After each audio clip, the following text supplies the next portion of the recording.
अस्सलाम guys, welcome back to the channel. तो हम वापस आ गए हैं एक नई वीडियो लेकर and today's topic is very very close to me and my family which is vitiligo.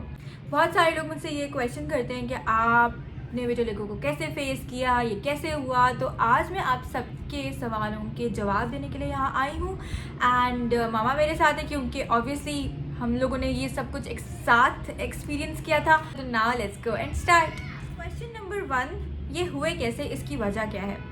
इसकी वजह ये है कि आपकी बॉडी में एक सब्सटेंस होता है जिसका नाम होता है मेलेनिन एंड जब वो मेलेनिन बॉडी में से ख़त्म होना शुरू हो जाते हैं तो आपकी जो बॉडी होती है वो इस वाइट टोन में आ जाती है। जितने भी जो भी आप लोग इस वक्त मुझे देख रहे हैं, आप सबका जो कलर है वो इस कलर के जैसा है, white. But what makes you different from me is your melanin. तो आपका जो मेलेनिन होता है बेसिकली जो कलर है वो डिफाइन करता है। सो जब मेलेनिन बॉडी में से ख़त्म होते हैं तो ये वाइट स्पॉट्स होना शुरू हो जाते हैं। नेक्स्ट क्वेश्चन, लोगों को नहीं पता कि विटिलिगो क्या है। Vitiligo is a skin disorder. White spots जिनकी स्किन पर हो जाते हैं उनको ये कहा जाता है, जिसको उसको विटिलिगो उर्दू में फुलबेरी भी कहते हैं। फुलबेरी कहते हैं। हाँ। इसके बहुत सारे नाम है, ल्यूकोडर्मा भी इसका नाम है। हाँ। और एक और भी उर्दू हाँ, का नाम एक और है, वो भी मुझे है। याद नहीं आ रहा। सफेद सा कुछ सूरजमुखी? करके। नहीं, सूरजमुखी इज डिफरेंट थिंग। वो Okay. अलग वो होता है। खैर, इसके बहुत सारे नेम्स हैं, बहुत सारी इसकी जो है ना वो हैं काइंड्स हैं। तो इसको कहते हैं विटिलिगो, वाइट स्पॉट्स को। Okay, next question, when did it all started? Was this by birth? तो this was not by birth and ये सब कुछ जो है वो when I was 14 years old, 15 16 हाँ, 9th क्लास में जब मैं थी तो उस टाइम ये सब कुछ स्टार्ट हुआ था। ओके, सबसे पहला स्पॉट आपको कहाँ निकला था? सबसे पहला स्पॉट मुझे नेक के पीछे निकला था, गर्दन पे, एंड एक मुझे मेरे पैर पे निकला था, एक मुझे यहाँ एल्बो के इस तरह से एक सर्कल बना हुआ था वाइट। तो सबसे पहला तो नेक के पीछे था। हाँ, वो जब मैं इसके बाल बना रही थी चोटी स्कूल भेजने के लिए मॉर्निंग में, तो मुझे एकदम से वो नज़र आया था और मैं देख के बड़ी हैरान हुई थी। मैंने कहा ये क्या चीज़ है। खैर उस वक्त तो मैंने भेज दिया, फिर जब वापस आई तो फिर उस पर रिसर्च हुई और फिर वो सारी चीज़ें आगे चली कि ये क्या। और बहुत परेशान हो गए थे। हाँ, ये और मेरी जो नानी थी वो बहुत ज़्यादा परेशान हो गई थी क्योंकि वो मेरे बारे में बहुत कंसर्न थी और she loved me a lot. तो जाहिर सी बात है, नानियाँ कितना प्यार करती हैं, तो पाला ही उन्होंने। हाँ, तो बस वो बहुत परेशान हो गई थी और वो बहुत रोती थी और मैं भी बहुत रोती थी, हम सब रोते थे। Question, how did you felt? Was your self esteem hurt?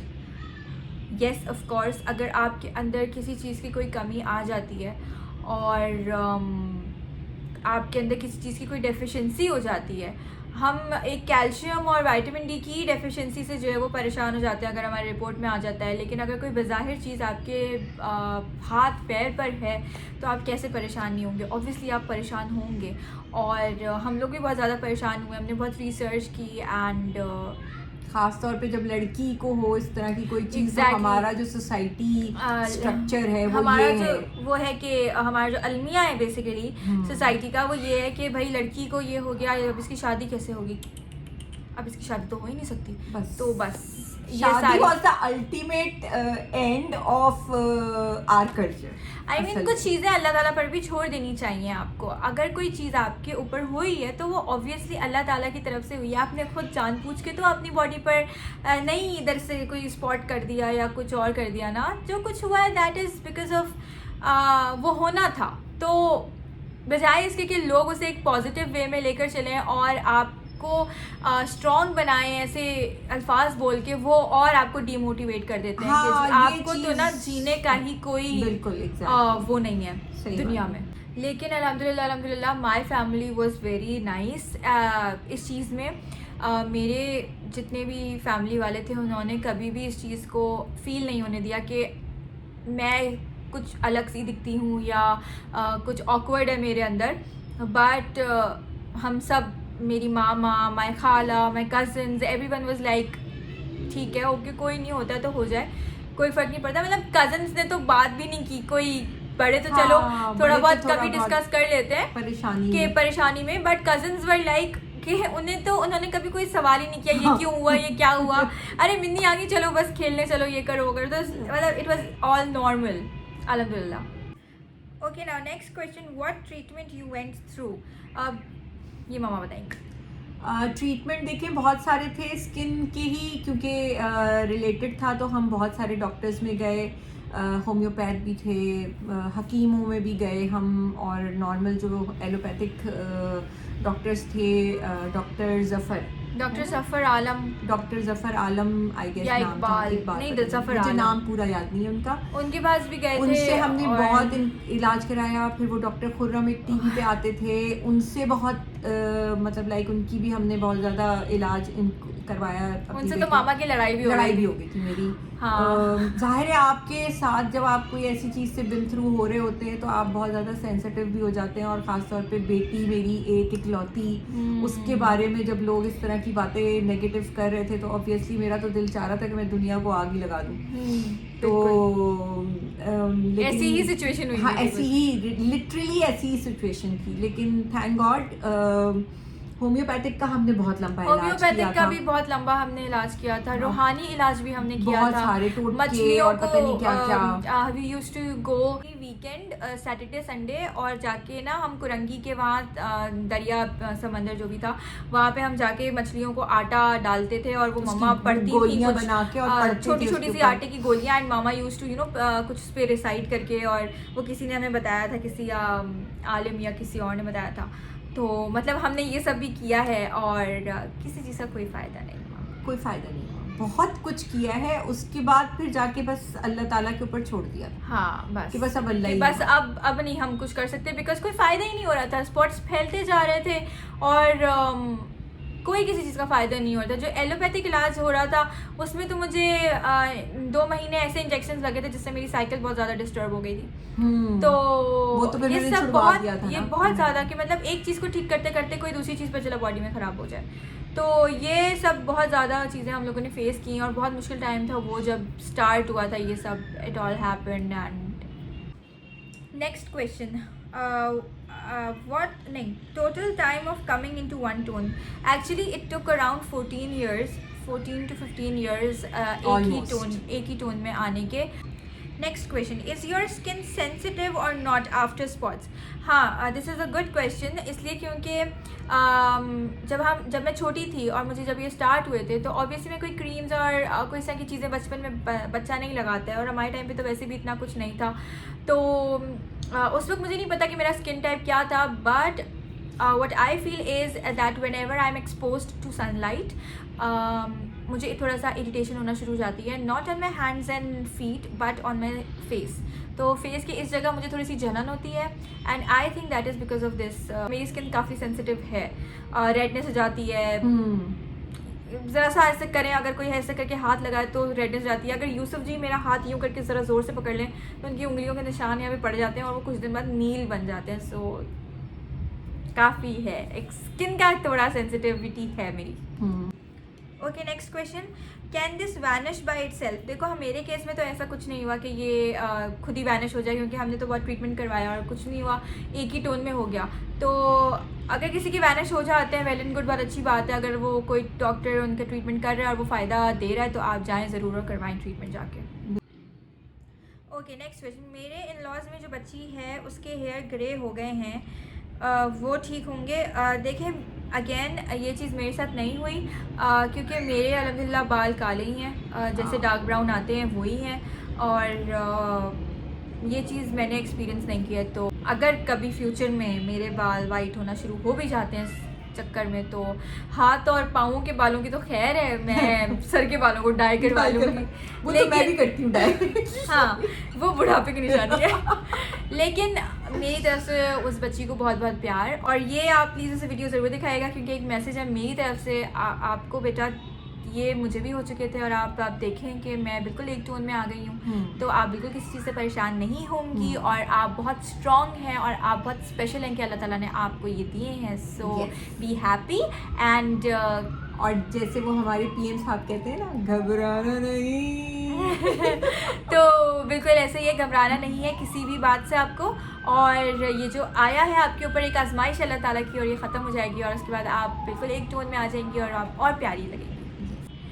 Okay, next question is कि ये स्पॉट्स आपको शादी से पहले थे या शादी के बाद, एंड आपने शादी के बाद इस चीज़ को कैसे फेस किया?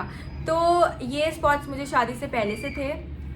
मैंने आपको बताया कि मुझे 14-15 साल की उम्र में ये स्टार्ट हो गए थे, और उसके बाद मेरा रिश्ता आया था, तो जब मैं 19 ईयर्स की थी। तो उस पर मैंने अपने दामाद को घर बुलाया था, और बुला के मैंने उससे अकेले मैंने कहा था कि बेटा आना, मुझे आपसे बात करनी है। क्योंकि ऑब्वियसली देखो, जब लड़का शादी करने जा रहा है तो उससे ये क्लियर करा लेना ज़्यादा बेहतर है कि आपको हर चीज़ पता होनी चाहिए।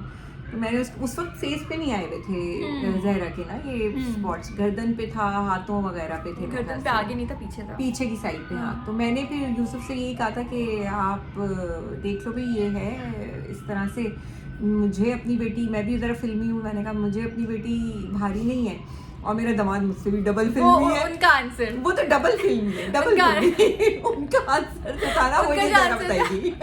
उनका जो आंसर था वो ये था कि मैं आपकी बेटी से प्यार करता हूँ, उसकी रूह से प्यार है मुझे, उसकी बॉडी से, उसके स्पॉट से प्यार नहीं है मुझे। ओह माय गॉड, मैंने कहा ले जा। हाँ, तो सेकंड ये चीज़ कि शादी के बाद मैंने कुछ फेस किया, तो अल्हम्दुलिल्लाह नहीं, मेरे ससुराल में भी सब लोग बहुत अच्छे हैं। मुझे कभी भी किसी ने ये चीज़ को फील नहीं होने दिया, बल्कि एवरीथिंग वाज नॉर्मल, एंड कभी इस तरह का कोई टॉन्ट, जैसे ससुराल में टॉन्ट मारते हैं लड़कियों को नॉर्मली, तो अल्हम्दुलिल्लाह ऐसी कोई बात नहीं थी। And everyone is really good in my मैका एंड माई ससुराल, so yeah, have the best family. Next question, is this caused by मछली दूध? नहीं भाई, ऐसा कुछ भी नहीं है, ये सब हमारी बनी बनाई बातें हैं, हमारे मिथ्स हैं। मछली के ऊपर दूध पीने से गाइस कुछ नहीं होता। प्लीज ये इन बातों से आप बाहर निकले, जो हमारी आवाम मछली दूध पे ही अटकी रहेगी। ऐसा कुछ नहीं होता। हमें भी लगा था कि शायद मछली के ऊपर दूध पी लिया है, कुछ ऐसा कुछ नहीं होता, ऐसा कुछ नहीं होता गाइस। आप लोग बिलीव नहीं करेंगे, बट हमने इस बात को खुद एक्सपीरियंस करके प्रूव किया है।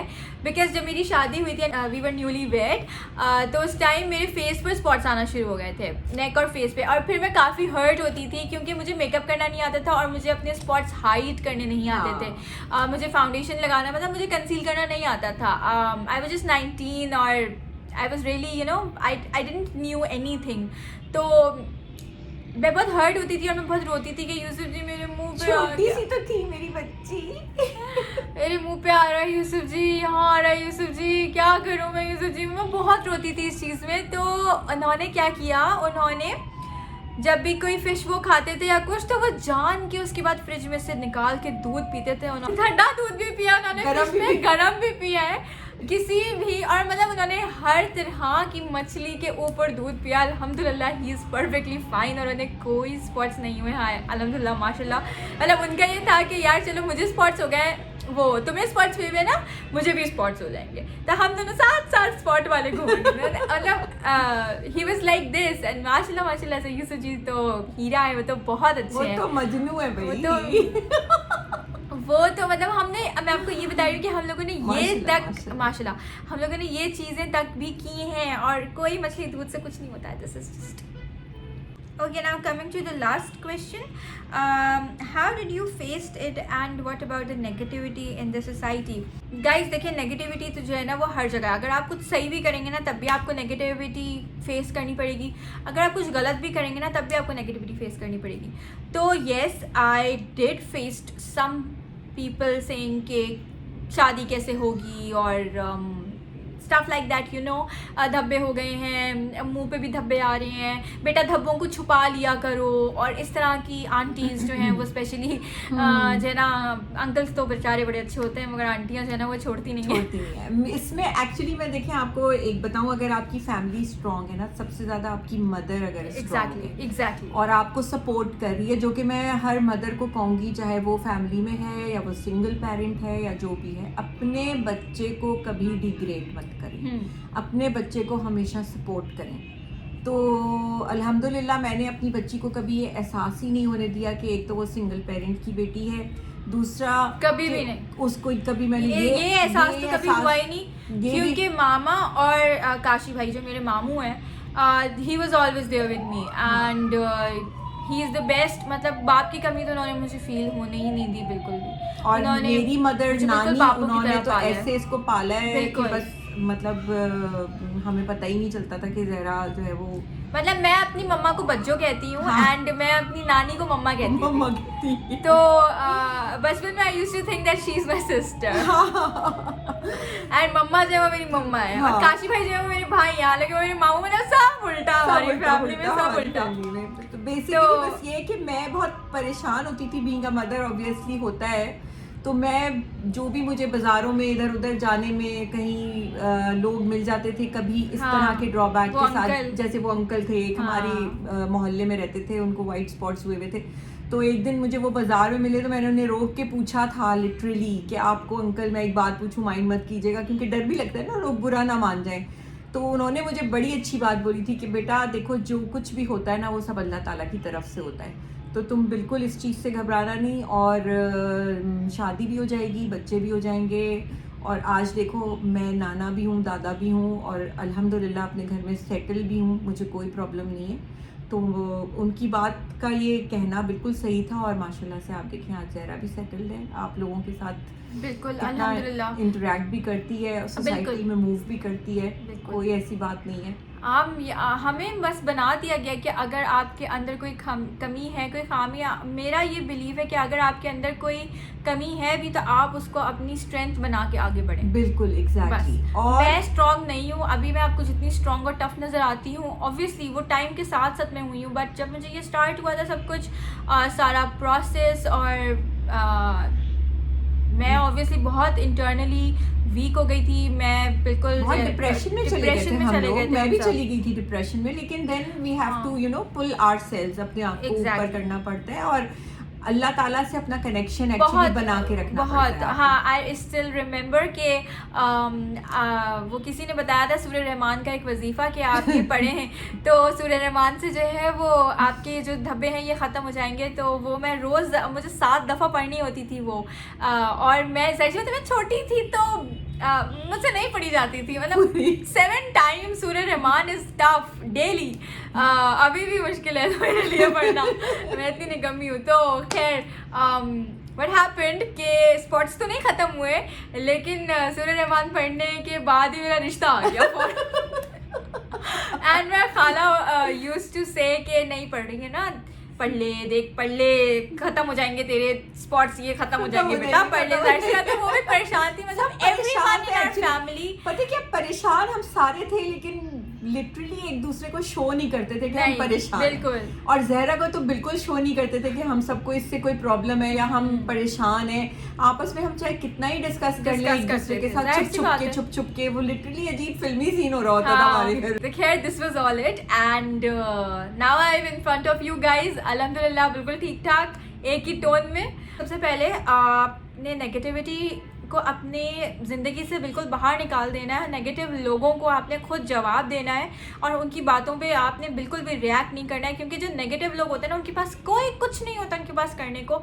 उनके पास सिर्फ नेगेटिविटी ही होती है और उन्हें उस चीज़ से खुशी मिलती है. अगर आप ये दिखाएंगे कि आपको कोई फ़र्क पड़ रहा है उनकी बात से तो वो और खुश होंगे. और अगर आप बोलेंगे कि हो वी डोंट केयर, आप बोलते रहे कुछ भी, हमें कोई फ़र्क ही नहीं पड़ रहा, वो एक टाइम पे बोल बोल के बंदा चुप हो जाएगा. सबसे पहला पॉइंट ये. दूसरा पॉइंट ये, you are beautiful in every way. Please don't underestimate yourselves. मुँह पे एक्नी हो गई है तो परेशान हो रहे हो उसके लिए कि एक्नी हो गई है, डार्क सर्कल्स हो गए हैं, धब्बे हो गए हैं, रंग काला है. प्लीज़ इस मेंटालिटी से बाहर आएँ और आप जैसे भी हैं, आप जो भी हैं, आप खूबसूरत हैं. आप बहुत खूबसूरत हैं. आपको अल्लाह ने बनाया है, यही काफ़ी है. खुश रहना चाहिए, सोसाइटी में पॉजिटिविटी फैलानी चाहिए आप लोगों को. And that's it, that's for the day. इंशाल्लाह ताला आपसे नेक्स्ट वीडियो में मुलाकात होगी. Don't forget to subscribe our channel. और अगर आपकी कोई और क्वेश्चंस हैं तो आप नीचे कमेंट्स में हमें वो बताइए ताकि हम उन क्वेश्चंस के आंसर करें. मैं इसी की पार्ट 2 वीडियो यूसुफ जी के साथ बना के फिर आप लोगों को, ताकि वो अपने एक्सपीरियंसेस बताएं कि उसको क्या हुआ था जब उसने प्रपोज किया था. आपके जो क्वेश्चंस हैं वो आप कमेंट्स में ज़रूर लिखिएगा और इंशाल्लाह फिर मैं अगली वीडियो में यूसुफ जी के साथ एक विटिलिगो पार्ट 2 करके आऊँगी और आपके उन सवालों का जवाब उस वीडियो में दूंगी। टिल देन खुश रहिए, हंसते रहिए, मुस्कुराते रहिए। क्या पता कल हो ना हो। फिल्मी माँ है उसकी, क्या करें, मजबूरी। बीच में मेरा सारा तोड़ दिया इन्होंने, तोड़ दिया सारा। मेरे सुलग में मुलाकात होगी। अल्लाह हाफिज, लव यू ऑल।